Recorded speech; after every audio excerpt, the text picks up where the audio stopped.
So we're going to throw the cross, well, the rear hand straight punch, and then we're going to pivot. So the pivot step is one of those fundamental things, and we went over it a little bit in the beginner course, but it's really going to become prevalent now that we're moving to the lead side, okay, into the danger zone of your opponent's rear hand, all right?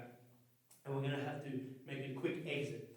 Pivot step is one of those ways that you can make a quick exit, okay? You can set up better angles with it later on, okay? So what we need to do is we need to imagine that we've put a nail through the middle of our foot, okay, on the lead side, and I'm going to pivot around that, okay? So I'm just going to pivot to the outside here, okay? Clockwise, if you will. For a orthodox fighter like me, it would be a clockwise pivot. If you're a southpaw, it would be a counterclockwise pivot. Okay, so if I have Yves here, okay, what I'd be doing is, say if we use, for example, the double jab cross that we did earlier, okay, I would double jab cross through to the center line here. Now I've made it all the way out over here. I don't want to step back in front of his center line. Okay, so I'm going to use that pivot step. I've moved my lead foot to the outside of his rear foot, and I'm going to just pivot off. Now I'm just back to looking at it as if I were holding a rifle. I want to be pointed straight at him. My center line, straight at my opponent here. Okay? How far you pivot is dictated by that principle alone. Okay, so if we go this way, okay, if I go double jab, cross, and I'm out quite far here, I only need to pivot this much.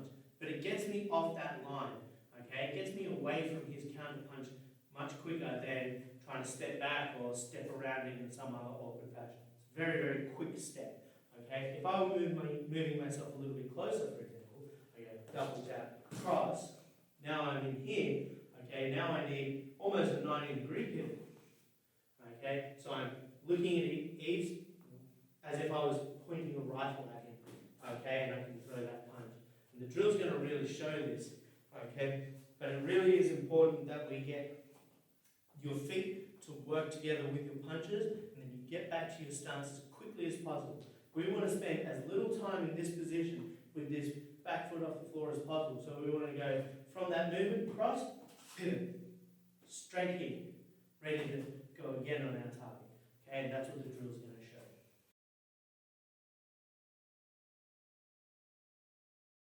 Okay, so the drill for this is going to be one of my favorite combinations of all time. Okay, it's beautiful in its simplicity. A simple jab cross, pivot step, jab cross. It's easy. 1, 2, pivot step, 1, 2. It's so simple, you'd almost think it would never work, but it does. The boxing is made up of the simple things done well. Okay, so it really is. I'm just moving a little bit to my lead side, in my case, my left. I'm going to have that pivot step, and I'm going to throw my second attack. I've hit him, I've off-balanced him, I've made him attack back and got him out of his guard, and then I'm going to throw my second attack. So I'm going to 1, 2, pivot, 1, 2. Making sure feet are underneath me the whole time. Stance, balance, guard. We don't stop thinking about that. 1, 2, pivot, 1, 2, and then I move again. 1, 2, pivot, 1, 2, moving again. Okay, always keep moving, but when you get to that, when you get time to throw those punches, sit down on your shot, just like we said in the intro to this level. Make sure you're using that rear leg to drive the power through. The whole kinetic chain starts down there, goes through the whole body, reaches your opponent with a lot of power and fury. You're going to do that each for 3 minutes.